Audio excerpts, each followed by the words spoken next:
Oui, bonjour, je m'appelle Jean Delas. Je travaille à l'exploitation Caspol il y a plus de 6 ans. Et là, nous sommes en grève là parce que M. Desgrottes, le patron, mais c'est un monsieur très malhonnête vis-à-vis des travailleurs. Il voulait me licencier parce que je me suis présenté comme délégué syndicaliste. Il ne veut pas ça, il ne veut pas de ça chez lui. Mais M. Desgrottes doit apprendre à respecter mes frères et sœurs sur l'exploitation, même si c'est chez lui. Ça, il doit apprendre à faire ça. Et moi, je suis là avec mes amis et mes frères pour lui faire respecter ça. Chaque mois, un travailleur travaille sans louper de jour. Le mois suivant, il ne loupe pas de jour. Il lui manque de l'argent. Le mois suivant, encore, il lui manque de l'argent. Il faut qu'il arrête avec ça. Et il aime insulter les gens. Moi-même, il m'a traité de beau à rien. Et juste à l'âge d'aujourd'hui, je lui prouve qui est un beau à rien. Flobinus et moi, nous sommes deux Boariens, mais à deux Boariens, on arrive à faire quelque chose. Ce matin, j'ai été à l'habitation Macintosh, où je travaille au Mono Rouge, où on fait les fleurs. Si moi, je passe cette vidéo-là sur YouTube ou WhatsApp, vous allez penser que ça sort dans les pays pauvres. Les gens sont traités comme des chiens là-haut. Lorsque la personne va aux toilettes, la personne doit aller chercher de l'eau pour verser après. Ça, c'est inadmissible parce que nous sommes des Français, nous ne sommes pas des bêtes. Et moi, je vous dis ça, je suis vraiment en colère. Regarde-moi là où les ouvriers mangent les après-midi. Ils travaillent à 4 ici, nous sommes à Macintosh. C'est parce que de M. Antoine Desgrottes et Mme Marotte Desgrottes. Regarde-moi où les ouvriers mangent. Dans quelles conditions les ouvriers sont traités comme des bêtes. Regardez-moi ça. Où les gars mangent. Les gens mangent. Mais là, les gens vont travailler. Regardez là, ils vont travailler. Ici, ils travaillent. Et tous les jours, ils tuent des serpents ici. Tous les jours, 2 serpents, 3 serpents qu'ils tuent. Hein? Ils n'ont pas de prime de risque, rien du tout. Chaque mois, ils travaillent. Ils ont tiré l'argent sur le salaire. Ils ont tiré tous les mois, ils ont tiré. Ce n'est pas normal, ça, les gens qui vivent là. Mais c'est des gens qui font trop méchanceté. Regardez ça, là, les gens mettent un jour. Et ils ont mis des linges là, ni casier pour ça. Et ici, il y a ni serpent. Regardez ça. Regardez les gens qui mettent un linge. Vous dites les casiers, vous mettez le linge là. On passe à ce que vous comprenez ça en Martinique, nous, et nous, c'est des Français. On passe à ce que vous comprenez ça. Regardez ça, mais là, vous mettez le linge. Il n'y a pas rien pour mettre là-dedans. Un et puis un. Regardez ça, regardez ça, dit que bon, là. Bon linge là, regardez tous les bidons, hein. C'est toxique, hein. Regardez ça, bon, ça, pour vêtements des gens. Regardez les bidons. Même quand il n'y a pas moi qui a inventé, il n'y a pas moi qui mette là. Merci. Je m'appelle M. Flobinus Patrick, délégué syndical de la CGTM. Quand on a été élu, notre patron a sorti merde, ils ont mis 2 gars qui ne connaissent rien. Mais quand on vous dit que vous ne connaissez rien, on vous force à apprendre. Mais tout est parti à partir du période du Covid. Il y a eu une suspicion de Covid ici. C'était une suspicion. Nous, on était en droit de dire qu'il y a une suspicion de Covid. Et notre patron nous a traités de tout. Mon patron est venu même dans mon visage et m'a traité de merde, de moins que rien, de nul. Et j'en passe. Et maintenant, quand je lui sors ça, il me sort qu'il n'a pas connaissance de ça. Mais je lui ai dit, je sais comment prouver ça. Moi, je dis que moi, on travaille avec M. Desgrottes, on respecte M. Desgrottes. Mais en contrepartie, M. Desgrottes doit nous respecter. On lui doit son respect, mais lui aussi, il a des droits, mais aussi il a des devoirs. Quand j'ai dévoilé qu'il y avait un ouvrier malade, Mme Desgrottes m'a dit de prouver qu'il y avait un employé malade. Chose que je n'ai pas dû faire parce que, comme j'étais un nouveau délégué, j'aurais dû dire à Mme Desgrottes, je vous ai dit qu'il y a un employé malade, c'est à vous de prouver que j'ai menti. Mais elle, comme elle savait que je ne connaissais pas tellement tout, elle m'a sorti qu'il faut lui la prouver qu'il y a un employé qui est malade. Et nous, on a fait des recherches, on a trouvé. Et quand, parce que moi, j'avais juste dit que l'employé à l'hôpital, je ne suis pas médecin, je ne peux pas dire qu'elle a mal à la tête, qu'elle a mal aux yeux, je ne suis pas médecin. Mais quand un employé a prouvé que ce que je disais était vrai, c'est que Mme Desgouttes a menacé les employés, parce que les employés ont commencé à dire, ah ouais, si Patrick n'a raison, nous sommes partis, ceci, cela. Et elle les a menacés de les mettre à la porte sans indemnité. Et elle les a même sortis, faites M. Flobinis, vous payez à la fin du mois. Et les employés savent très bien que M. Flobinis passe à payer quoi? Ce n'est pas nous qui ça payé. C'est toujours des menaces.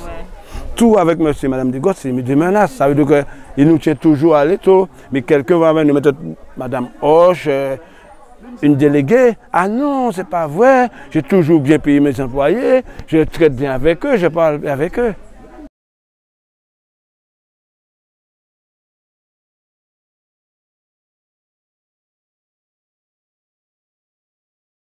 C'est ça. J'ai essayé de suivre. Si on dit le préfet a donné l'ordre qu'il faut faire la banane, eh bien on fait la banane. Mais qu'on respecte les gestes barrières, qu'on fait tout. Mais comme il y avait déjà le problème chez nous au départ, parce que le fait de dire qu'il y avait une suspicion, ça avait déjà causé un problème, ça a continué. Au lieu de s'améliorer, ça a continué. Parce que quand on a eu la certitude que la dame était à l'hôpital, notre patronne a voulu à tout prix. Alors il a fallu qu'on arrive au droit de retrait, on a bloqué le tracteur. À ce moment, qu'est-ce qu'elle a fait? Elle a mis l'autre délégué en mise à pied conservatoire. Alors ça a causé pénible, je me suis retrouvé tout seul. Bon, elle veut négocier avec qui elle veut. Mais si au départ c'est arrivé qu'elle avait parlé avec les employés, moi je pense qu'il n'y aurait pas eu ça. En ce moment nous sommes en grève parce qu'il y a un certain nombre de... Tous les employés sont excédés. À quel que soit le poste, il y a des choses à revoir. Et on veut que M. Desgouttes négocie ce qu'il y a à revoir. Mais lui, tout ce qu'il veut, il veut que les ouvriers reprennent le travail et après il va négocier. Mais on sait très bien que si on reprend le travail, M. Desgouttes ne va pas négocier. Parce qu'il fait semblant de dire, je suis ouvert à tout. Dès qu'on emploie un problème avec lui, qu'est-ce qu'il vous dit? Mon entreprise est à moi. Il me l'a déjà sorti à plusieurs reprises. Mon entreprise m'appartient. Si ça ne vous plaît pas, vous partez. Mais il a oublié qu'on a signé un contrat. J'ai un contrat de travail. Je ne suis pas resté chez moi, je ne suis pas venu au travail. Maintenant, je travaille. Je suis, je ne sais pas moi, quelque chose à découpeuse ou ça. J'ai des droits, mais j'ai des devoirs. Ça veut dire que si vous devez me payer, si je dois vous faire une tâche et vous voulez que je fasse plus, il faut que je sois payé pour le plus. Et lui, il ne veut jamais payer le plus. Il va dire qu'il paye toujours, mais ce n'est pas vrai, parce qu'il trouve toujours une astuce, il y a toujours quelque chose qu'il va faire, parce que comme il ne signe jamais, il va vous dire, bon, je vais vous donner une prime à la fin du mois. Il va vous dire ça verbalement, vous allez travailler, mais quand vous arrivez à la fin du mois, vous allez lui demander la prime, il va vous dire, je n'ai pas connaissance de ça. Pas plus tard qu'hier, un employé il a sorti ça, et mercredi, il a sorti à l'employé, je n'ai pas connaissance de ça. Quand je lui ai dit qu'il m'a insulté pendant la négociation, il m'a sorti peut-être avec l'âge, il l'oublie. Il sort toujours quelque chose.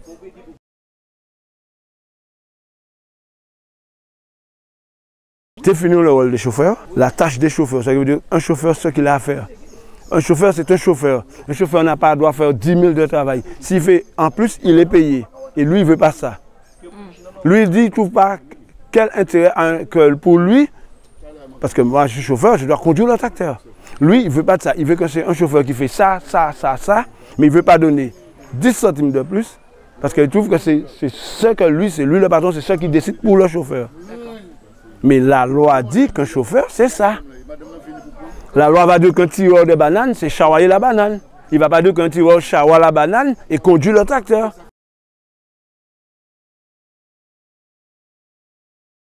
Nous demandons que les chauffeurs ont droit d'avoir leur cassette. La loi dit, c'est comme si c'est un permis de conduire. Si les gendarmes vous arrêtent, vous devez avoir votre permis de conduire sur vous. Monsieur Desgouttes est d'accord à nous donner notre cassette. Mais là, c'est Madame Desgouttes qui ne veut pas. Alors, c'est tout un conflit. Monsieur Desgouttes demande à Madame Desgouttes de remplir, de nous faire signer un papier comme quoi qu'à telle date, il nous a remis notre cassette. Madame Desgouttes ne veut pas. Mais pourquoi Madame Desgouttes ne veut pas nous donner notre cassette?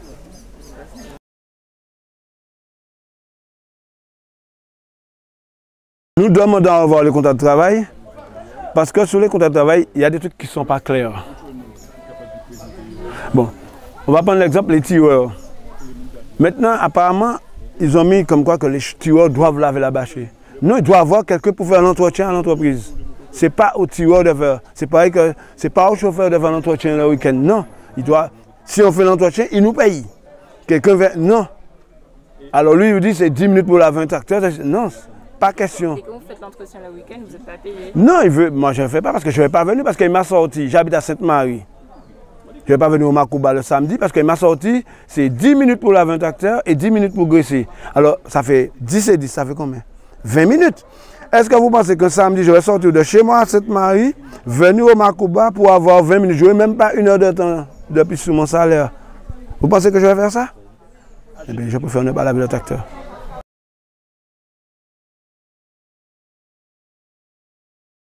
Nous commandons que vous vérifiez les contrats de travail là. Parce qu'en l'habitation, ni des travailleurs qui n'ont pas le même contrat. Et ces jours vote là, nous comprenons. Le jour de l'élection, certains travailleurs n'ont pas eu le droit de voter. Et c'est toujours ici qu'ils ont travaillé. Depuis qu'ils sont arrivés, c'est ici qu'ils travaillent. Ce n'était pas normal. Et c'est de là qu'on a appris qu'ils étaient sur une autre exploitation. Ils étaient sur une exploitation de fleurs. Et pourtant, ils travaillent ici. Et pourtant, ils travaillent ici. Et c'est pourquoi on demande de vérifier cette histoire de contrat pour voir si c'est en règle, comment. Alors nous, c'est légal, ça. Ouais, ça, on va vérifier ça. C'est pareil que lui, on a parlé de ça.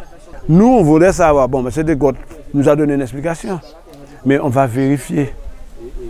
Il faut qu'il sache qu'on vérifiera. Si il a raison, c'est bien.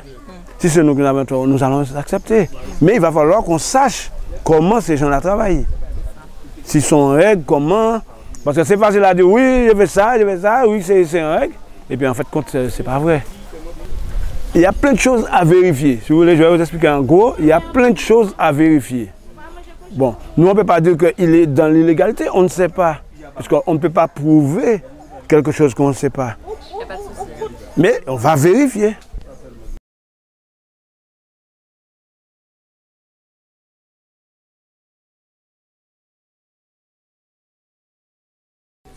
On demande que, surtout les découpeuses, qui ont un roulement entre les découpeuses.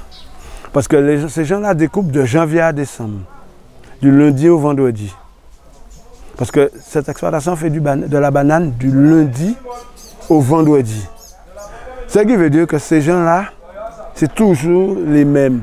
Que la banane soit un peu en baisse ou que ça augmente, c'est toujours eux. Ils vont se retrouver épuisés. Puisqu'il n'y a pas de relève, il n'y a pas d'échange. Ils ont mal au dos, non? Oui, ils ont mal au dos, mal au poignet. La plupart des travailleurs ici commencent à avoir le canal carpien. Bon, M. Degotte dit, il va essayer d'en remédier. Mais il ne dit pas carrément, bon, je vais faire ça. Il dit, on va réfléchir. À chaque fois, on va étudier. Mais dites-nous un mot de concret. Parce qu'on va étudier, c'est facile, ça peut rester encore sur 2 ans et puis on étudie. Nous, on demande à M. Degotte d'essayer d'être concret envers les employés. S'ils sont sur le comptoir du Moulin Rouge, du moment qu'ils sont au poteau, au poteau à ici, ils ne sont pas couverts par la sécurité sociale. Alors ce sont des trucs à vérifier, qu'on va encore vérifier. En cas d'accident de trajet, il va falloir savoir s'ils sont dans la légalité ou pas. Parce que s'ils ne sont pas dans la légalité, la sécurité sociale ne va pas les prendre en charge. Parce qu'il y en a qui vont travailler au Moulin Rouge, c'est ça? Non, parce que nous, par rapport au contrat comme ça, ils sont sur le Moulin Rouge. Mais c'est ici qu'ils ont toujours travaillé. Oui, le soin aux fruits, c'est des contrats parcellaires qu'ils avaient faits, mais qu'ils veulent rompre. Parce que les contrats parcellaires, en fait, ils sont perdants.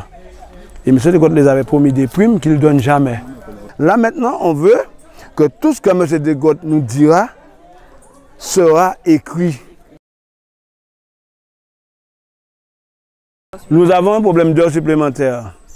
Parce que les travailleurs, au fait, ils ne sont ni à la tâche, ni à la journée. Et je vais vous expliquer pourquoi.